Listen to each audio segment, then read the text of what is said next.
antioxidant fruit lovers.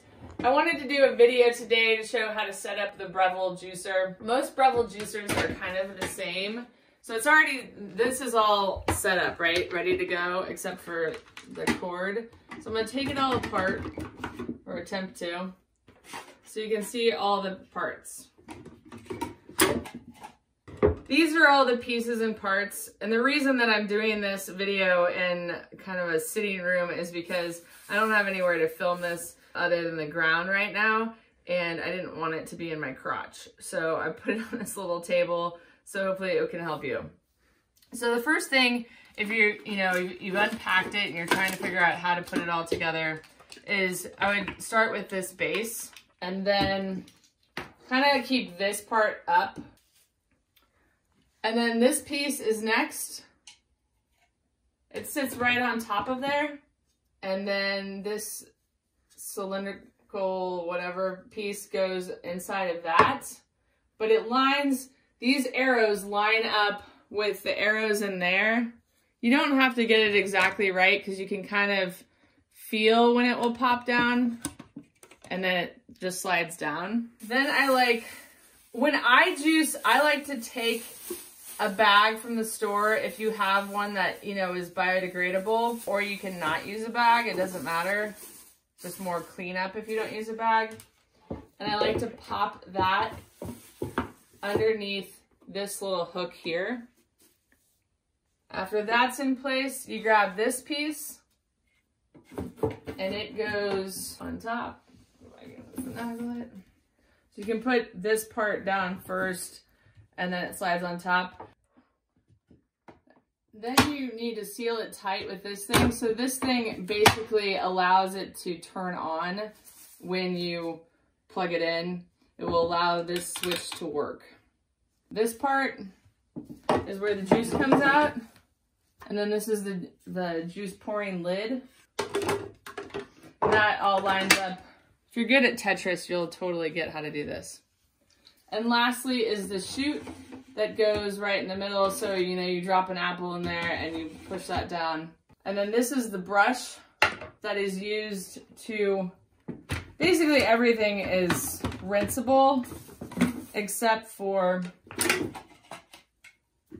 this piece is gonna have a lot of pulp and grind in it. So that's where you use the brush to clean that off. And when I store my juicer, I like to just store the brush inside of the waistband.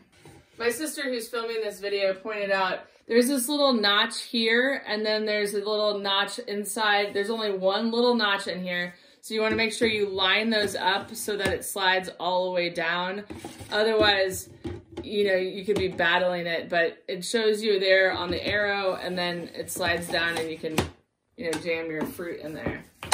So then it's all ready to use and start juicing. Once your juicer is put together, you got everything inside, you can start juicing. On this one, which is the Breville juice fountain, low speeds are more for like cucumbers, things that are really watery and easy to juice. And then high speeds are used for harder vegetables like carrot or beets. And today we're gonna make carrot apple beet juice.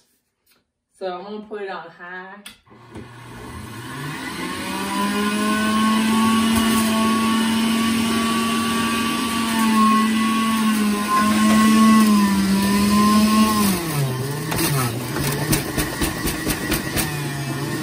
That's a great one to start with.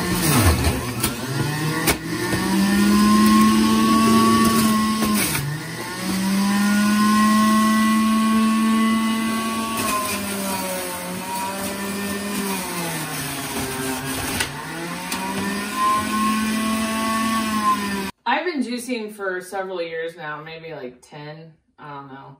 And so I no longer peel everything, cut it off. I mean, this was cut off because of the store, but I literally just keep everything on. But if that grosses you out or whatever, you can always, cut this off, peel it down so that you don't have a lot of the root. And same with the carrots, I don't peel those. And the apples, I leave the seeds and the stem. I just let them juice because all of the fiber is going to go in here anyway. So I don't see the need to go through all of that effort. Now, on a lemon and a lime, I totally would, you know, peel off the peel like you would in, you know, an orange if you're gonna eat an orange. But with all these vegetables, it's not necessary.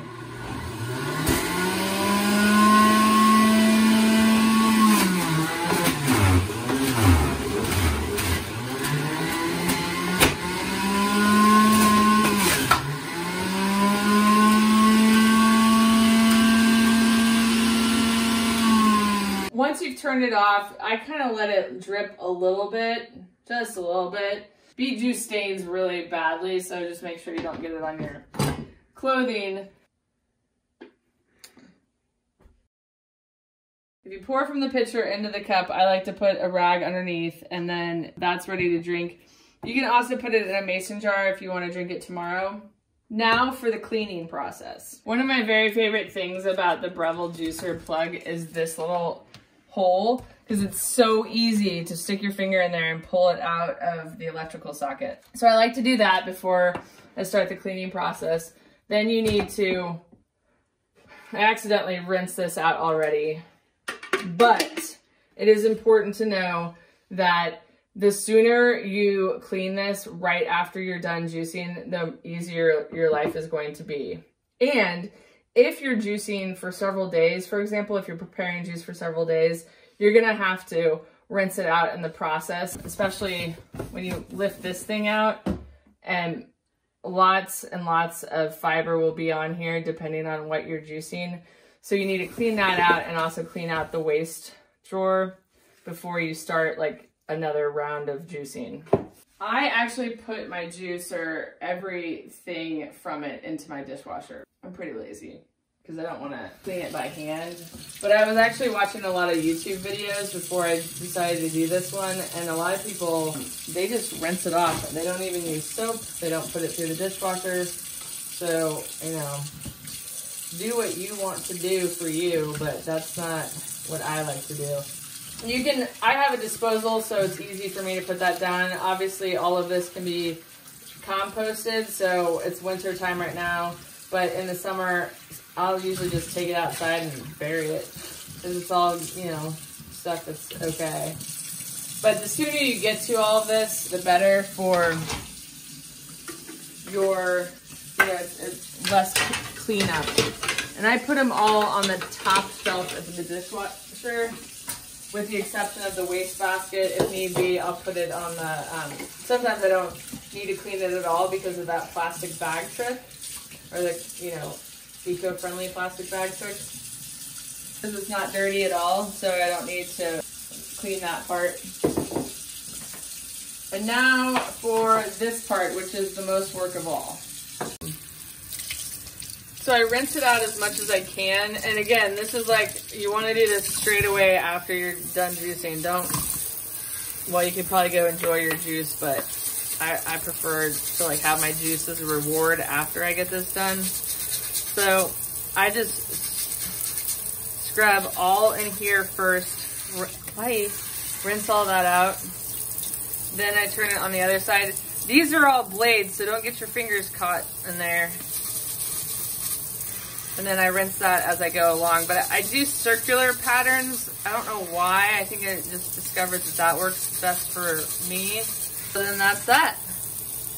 And then I put this where my silverware is in my dishwasher, and then I put this on the top shelf with the rest.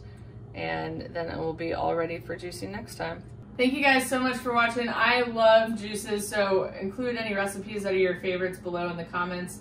And we'll see you next time. Bye for now.